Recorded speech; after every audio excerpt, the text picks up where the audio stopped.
Guys, still an active scene out here in this neighborhood, Sherrillwood area, Adams County, kind of unincorporated area. If you look behind me, you'll see this neighborhood. There's several houses that are blocked off behind crime scene tape this morning. Quick rundown of what we know so far. Lofton Court, Kokai Circle. It was a welfare check, more or less. Deputies were called out to just check on somebody in this home early this morning, just after 5 o'clock. And they tell us that when they got here, they were met by a man with a knife, and they were unable to disarm him. It sounds like they took a number of steps, which we'll explain just in a minute, to attempt to do so, but they were unsuccessful. Ultimately, this ended with deputies shooting this man, who died later at the hospital. And then when deputies went inside the home to check out the inside of the home, they found 2 more people inside this home dead. All of these people are adults that we're talking about so far.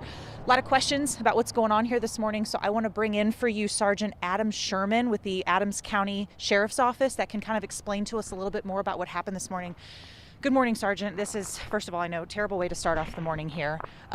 We can point out to folks, back here at the very, very back, it's kind of the end of what looks like a cul-de-sac end of a street here where this all started. It was a welfare check this morning, right? That's how it started? Yeah, it was a check well-being, which is fairly standard in the law enforcement world, just kind of see what's going on. And as deputies arrived, this man approached them coming out of the house and had what appeared to be a knife in his hand. Deputies gave multiple verbal directives just to drop the knife and wanted to end this situation safely. The man did not do so, and he continued to come towards the deputies. And so they moved back to give some space and keep giving opportunity for this situation to be resolved safely. And they even deployed some other resources like a taser and some other like pellets and things like that to try to get him to drop his weapon. And unfortunately he did not do so, and deputies ended up opening fire on the man as he continued to charge at them. I see. And I know it's early in the investigation, so an exact rundown of what was tried, how many times and when, we don't know. But the point is, there were methods used prior to the shooting. Absolutely. Yeah, so we don't have an exact count, and those will come later. But yeah, our deputies attempted multiple times to just end the situation safely, so then they can figure out why they were called and what they can do to help. So it's a sad enough situation on its own, but then inside you find two people who have been killed inside as well, who are dead. I guess we don't know cause of death at this time, right? Do we have any sort of inclination about how all these people are connected? Is it like a family relationship, perhaps? Yeah, there appears to be a family relationship. We don't have the details of those yet. Interviews are ongoing, but yeah, deputies did, after the officer-involved shooting, did a safety sweep of the house where they were initially called and found 2 deceased adults inside the house, unfortunately. So hopefully those details will come. Our investigators are conducting multiple interviews, talking with neighbors, processing physical evidence, looking for digital evidence, so we can try to get more answers. And my last question for you is, this is not just one home that's roped off here. It's a number of homes, because this spanned a couple of yards in the street, right?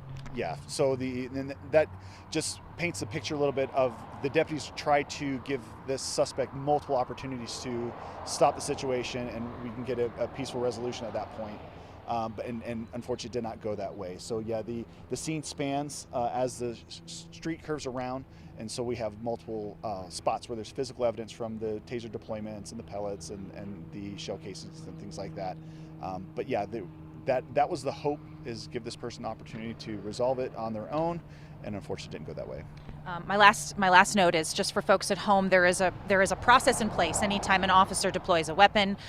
In the situation, it was fatal. So walk us through, first of all, how many deputies involved that you know, and then what happens now. Critical incident response team comes in, right? There's a process here.